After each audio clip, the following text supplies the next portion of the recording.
Hi friends, a very common question that we are asked by our students both in Applied AI course and also in our diploma program is why study all of this underlying mathematics for machine learning, AI, data science and statistics concepts, also deep learning concepts, when we can easily use them via the Python libraries. When everything is so beautifully packaged in Python libraries like scikit-learn, Keras, TensorFlow, PyTorch, why bother about learning the underlying math?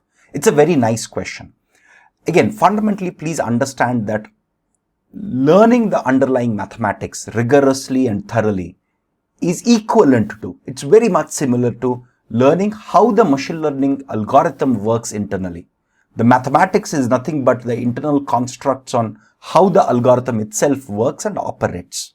So this is the first reason, or this is the first logic, that underlying math gives you the deeper understanding on why the algorithm works or how the algorithm works internally. With this understanding, let me point to a few reasons why you should learn the math. Once you know the math and once you know how an algorithm works internally, you can actually apply the algorithms more appropriately. For example, you can answer things like where should you apply this algorithm and where you should not use it. When should you use it, or when should you prioritize using such a specific machine learning algorithm or a technique, and when you should not do it. How you should use it appropriately in a given situation. Why should you use a specific algorithm and why not something else? So you can make all of these real world trade-offs when you're applying these machine learning techniques if you know the mathematics. Because if you don't know the mathematics and if you don't understand how the algorithms work internally, you can't make these real world trade-offs between various situations that you'll encounter in the real world. That's the first reason. The second reason is, after you've trained a model, you want to debug a model because you want to answer questions like this. Why a model is not working as expected on some part of your data or probably on your whole data set? Why is a specific modeling technique not working?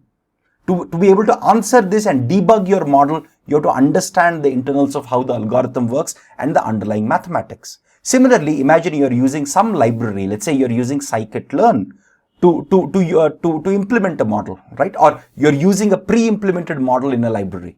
Now, why does that library not work as expected? Or why is it working as expected? And how you can change this library if need be to suit your needs.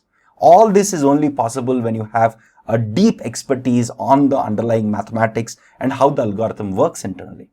The third very, very important reason is, in the real world, when you solve problems, you might have to modify the algorithm slightly or adapt it to a real world situation. For example, you might want to change the optimization problem by changing the objective function or the constraints or the regularization, or by changing the loss function itself. Right? In a lot of machine learning real world problem solving, you might have to change the optimization problem, or you might have to adapt the algorithm to suit your needs. Sometimes you might even have to modify the gradient descent based approach that you're using to converge better, or to introduce a few hacks to make your algorithm not get stuck in a few unwanted places while it's converging to a local optima or even a global optima. The fourth reason why you should know the mathematics is it'll help you learn new algorithms by reading the research papers. Most new algorithms are built on top of existing algorithms with a few mathematical changes. Now, if you want to understand the newer algorithms and the newer research papers, you have to understand how the existing well-known algorithms work internally. And remember that AI and machine learning are a fast evolving field where things change every few years, especially the cutting and bleeding edge areas within deep learning. And to be able to understand these algorithms thoroughly, make trade-offs, modify them to your real world use cases, you have to understand how things work internally. These are the four solid reasons, or the four widely given reasons on why you should learn the underlying mathematics for AI and machine learning.